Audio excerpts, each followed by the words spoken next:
അല്ലാഹുവിന്റെ പ്രവാചകൻ സ്വല്ലല്ലാഹു അലൈഹി വസല്ലമ തങ്ങൾ അവിടുന്ന് പറയുന്നു, സ്വഹാബ,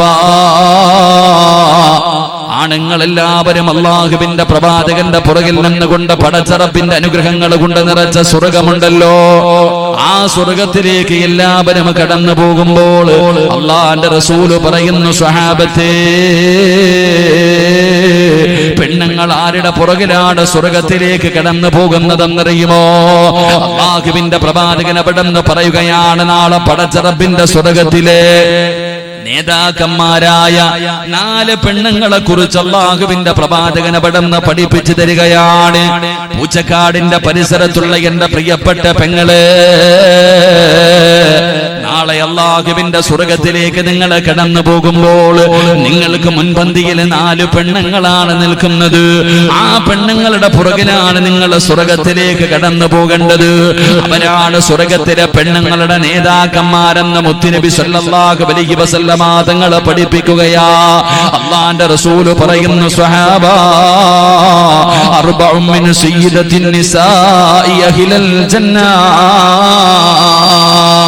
റസൂലുള്ളാഹി തങ്ങൾ അവിടുന്ന് പറയുന്നു, പെണ്ണുങ്ങളുടെ നേതാക്കന്മാരായ 4 പെണ്ണുങ്ങളെ കുറിച്ച് അല്ലാഹുവിന്റെ റസൂൽ പറഞ്ഞു തരികയാണ്. സ്വഹാബത്ത് ചോദിക്കുന്നു, നബിയേ, യാ റസൂലല്ലാഹ്, ആരാണ് നബിയേ? ആ 4 പെണ്ണുങ്ങൾ ആരാണ് നബിയേ? അല്ലാഹുവിന്റെ പ്രവാചകൻ സ്വല്ലല്ലാഹു അലൈഹി വസല്ലമ തങ്ങൾ അവിടുന്ന് പറഞ്ഞു കൊടുക്കുന്നു, ആ 4 പെണ്ണുങ്ങൾ ആരെന്നറിയുമോ? ആ സ്വർഗത്തിലെ നേതാക്കന്മാരായ അവരുടെ പുറകിൽ നിന്നാണല്ലോ നാളെ സ്വർഗത്തിലേക്ക് പെണ്ണുങ്ങൾ കടന്നു പോകുന്നത്. ആ 4 പെണ്ണുങ്ങളിൽ ഒന്നാമത്തെ പെണ്ണാരാ? മഹ്ദി ആസിയ. ആസിയ ബീബി റളിയല്ലാഹു തആല അൻഹാ പടച്ചവനെ അതാ മരിക്കുന്ന സമയത്ത് പടച്ച റബ്ബിനോട് ബൈതും ഫിൽ ജന്ന, അല്ലാഹുവേ, എനിക്ക് സ്വർഗ്ഗത്തിൽ ഒരു കൊട്ടാരം തരണേ, എനിക്ക് സ്വർഗ്ഗം തരണേ എന്ന് പടച്ച റബ്ബിനോട് ചോദിച്ചിട്ട് പോയ ഫിർഔനുണ്ടല്ലോ, ആ ഫിർഔനിന്റെ ഭാര്യയായ മഹ്ദി ആസിയ, ആസിയ ബീബി റളിയല്ലാഹു തആല അൻഹാ അതാ പ്രവാചകൻ അവിടുന്ന് രണ്ടാമതായി പറയുകയാണ്, രണ്ടാമത്തെ പെണ്ണേതെന്നറിയുമോ? അതാ മറിയം ബീബി റളിയല്ലാഹു തആല അൻഹാ, ഈസാ നബി അലൈഹിസ്സലാമിന്റെ പ്രിയപ്പെട്ട മാതാവായ മറിയം ബീബി റളിയല്ലാഹു തആല അൻഹാ. രണ്ടാമത്തെ പെണ്ണേതെന്നറിയുമോ? മഹ്ദി ഖദീജ ബീബി റളിയല്ലാഹു തആല അൻഹാ. അല്ലാഹുവിന്റെ പ്രവാചകന്റെ പ്രിയപ്പെട്ട ഭാര്യയായ മഹ്ദി ഖദീജ ബീബി റളിയല്ലാഹു തആല അൻഹാ. നാലാമത്തെ പെണ്ണാരെന്നറിയുമോ? അല്ലാഹുവിന്റെ പ്രവാചകന്റെ കരളിന്റെ കഷ്ടമായ പൊന്നാര മകള് മഹ്ദി ഫാത്തിമ, ഫാത്തിമ ബീബി റളിയല്ലാഹു തആല അൻഹാ.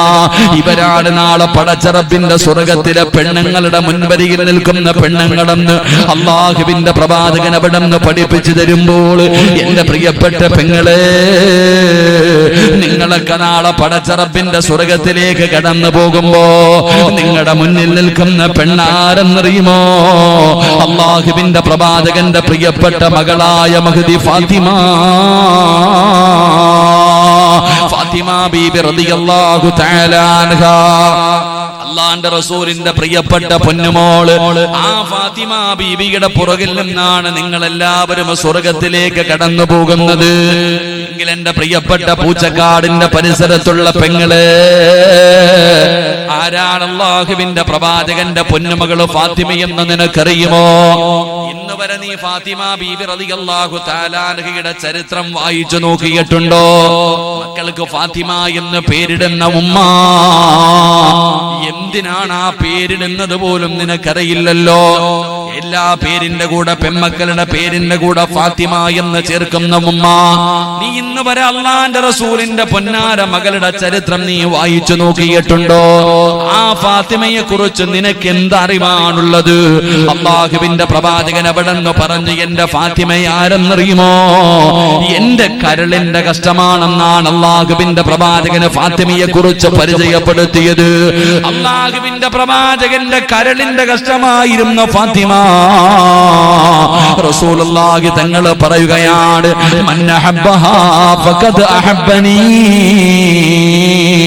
ആരെങ്കിലും എന്റെ ഫാത്തിമാനെ ഇഷ്ടപ്പെട്ടാൽ, അല്ലാഹുവിന്റെ റസൂൽ അവിടെ നിന്ന് പറയുന്നു, ആരെങ്കിലും എന്റെ ഫാത്തിമാനെ ഇഷ്ടപ്പെട്ടാൽ അവൻ എന്നെ ഇഷ്ടപ്പെട്ടവനെ പോലെയാണെന്ന് അല്ലാഹുവിന്റെ പ്രവാചകൻ അവിടെ നിന്ന് പറയുമ്പോ, ഈ സദസ്സിൽ ഒരുമിച്ച് കൂടിയ പെങ്ങള് ആരാണ് ഫാത്തിമയെന്ന് പഠിക്കുമോളെ?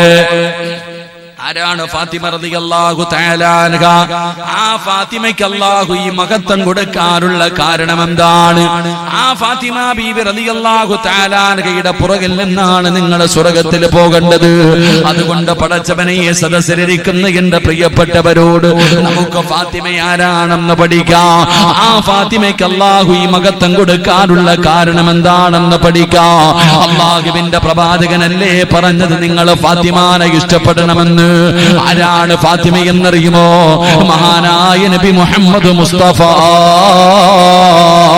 സല്ലല്ലാഹു അലൈഹി വസല്ലമ തങ്ങള് അല്ലാഹുവിന്റെ പ്രവാചകന്റെ 35ാമത്തെ വയസ്സിലാണ് അല്ലാഹു അതാ ഖദീജ ബീവി റളിയല്ലാഹു തആല അൻഹയ്ക്ക് ഫാത്തിമ എന്ന് പറയുന്ന ഒരു പൊന്നുമോളെ കൊടുക്കുന്നത്.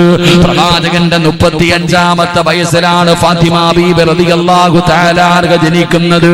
പടച്ചവനെ, അല്ലാഹുവിന്റെ പ്രവാചകന് വല്ലാത്ത സന്തോഷമായി, ഖദീജ ബീവി റളിയല്ലാഹു തആല അൻഹയ്ക്ക് വല്ലാത്ത സന്തോഷമായി.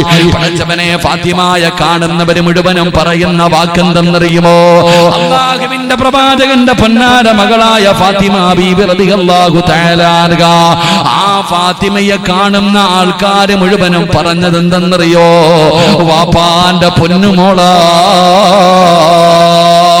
ഫാത്തിമ എന്ന് പറയുന്ന കുഞ്ഞിനെ കാണുന്ന എല്ലാവരും പറയുന്ന ഒരു വാക്കെന്തെന്നറിയുമോ? വാപ്പാടെ പൊന്നാര മകളാണ്. അല്ലാഹുവിന്റെ പ്രവാചകനെ പോലെ തന്നെയാണ് ഫാത്തിമ ഇരുന്നത്. ഫാത്തിമയുടെ സ്വഭാവമാകുവേ അവിടുന്ന് ആയിഷ ബീബി റളിയല്ലാഹു തആല അൻഹ അവിടുന്ന് പറയുന്നുണ്ട്, അല്ലാഹുവിന്റെ പ്രവാചകനെ പോലെ സാദൃശ്യമുള്ള ഫാത്തിമയല്ലാതെ മറ്റൊരാളെയും ഞാൻ എന്റെ ജീവിതത്തിൽ കണ്ടിട്ടില്ല എന്ന് അല്ലാഹുവേ മഹദിയായ ആയിഷ ബീബി റളിയല്ലാഹു തആല അൻഹ പോലും പറയുമ്പോ, അല്ലാഹുവിന്റെ പ്രവാചകന്റെ മുഖം എങ്ങനെയാണ്, പ്രവാചകൻ ചിരിക്കുന്നത് എങ്ങനെയാണ്, പ്രവാചകൻ നടക്കുന്നത് എങ്ങനെയാണ്, പ്രവാചകൻ ഇരിക്കുന്നത് എങ്ങനെയാണ്. പടച്ചവനെ, ഫാത്തിമ ബീബി റളിയല്ലാഹു തആല അൻഹ നടന്നു വരുന്നത് കണ്ടാ അല്ലാഹുവിന്റെ പ്രവാചകൻ നടന്നു വരുന്നത് പോലെയാണ്. കാണുന്നവര് മുഴുവനും ഇത് തന്നെയാണ് പറയുന്നത്. ഫാത്തിമ ബീബി റളിയല്ലാഹു തആല അൻഹയെ കാണുന്നവര് മുഴുവനും പറയുകയാണ്, ഫാത്തിമയ്ക്ക് വാപ്പയുടെ രൂപമാണ്, ഫാത്തിമയ്ക്ക് വാപ്പയുടെ രൂപമാണ്. ഖദീജ ബീബി റളിയല്ലാഹു തആല അൻഹയോട് കാണുന്ന പെണ്ണുങ്ങൾ മുഴുവനും പറയുന്നത്, ഖദീജ അതാ ഫാത്തിമ വാപ്പയെ പോലെയാണ് ഇരിക്കുന്നത്. അങ്ങനെ പടച്ചവനെ, അല്ലാഹുവിന്റെ പ്രവാചകന് ഫാത്തിമയോട് വല്ലാത്ത ഇഷ്ടമായി, ഒരു പ്രത്യേക സ്നേഹമായി. പടച്ചവനെ, ഖദീജ ബീബി റളിയല്ലാഹു തആല അൻഹ, ഖദീജ ബീവിക്കും തന്റെ പൊന്നാര മകളോട് വല്ലാത്ത സ്നേഹമായിരുന്നു. പടച്ചവനെ, അതാ ഒരുപാട് അല്ലാഹു സമ്പത്ത് കൊടുത്തിട്ടുണ്ട്. ഖദീജ ബീബി ഒരുപാട് സമ്പത്തുള്ളവളായിരുന്നു. അങ്ങനെ അല്ലാഹുവിന്റെ പ്രവാചകനും ഖദീജ ബീവിയും ഫാത്തിമ ബീവിയും എല്ലാവരും വളരെ സന്തോഷത്തോടുകൂടി ഇങ്ങനെ നടക്കുകയാണ്. എവിടെ ചെന്നാലും ഫാത്തിമയ്ക്ക് വല്ലാത്ത ഒരു സ്ഥാനമാണ്. കാരണം അല്ലാഹുവിന്റെ പ്രവാചകന്റെ പൊന്നുമോളാണല്ലോ. അല്ലാഹുവിന്റെ പ്രവാചകനെ എല്ലാവരും അല്ലമീൻ എന്നാണ് വിളിച്ചിരുന്നത്.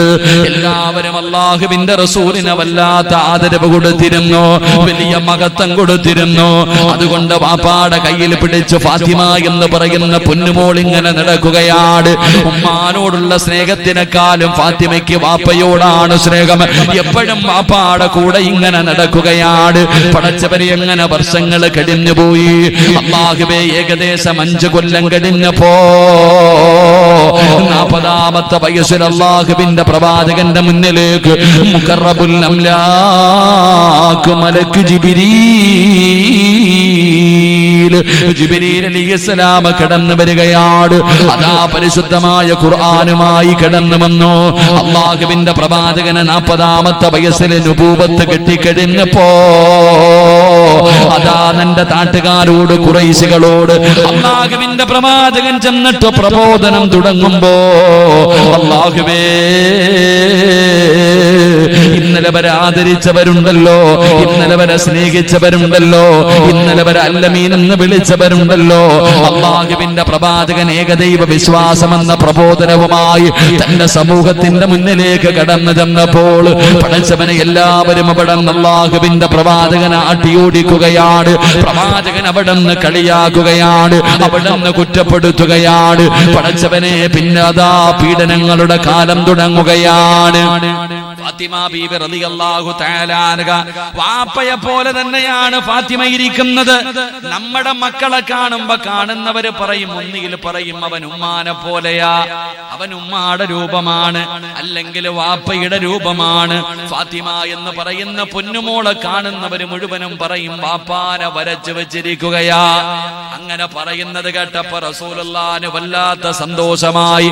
ഫാത്തിമ ബീവിയെ കാണുമ്പോ എല്ലാവരും അങ്ങനെ പറയുന്നത് കാരണം ഉമ്മയായ ഖദീജ ബീവിക്കും ഒരു പ്രത്യേക സ്നേഹമായി.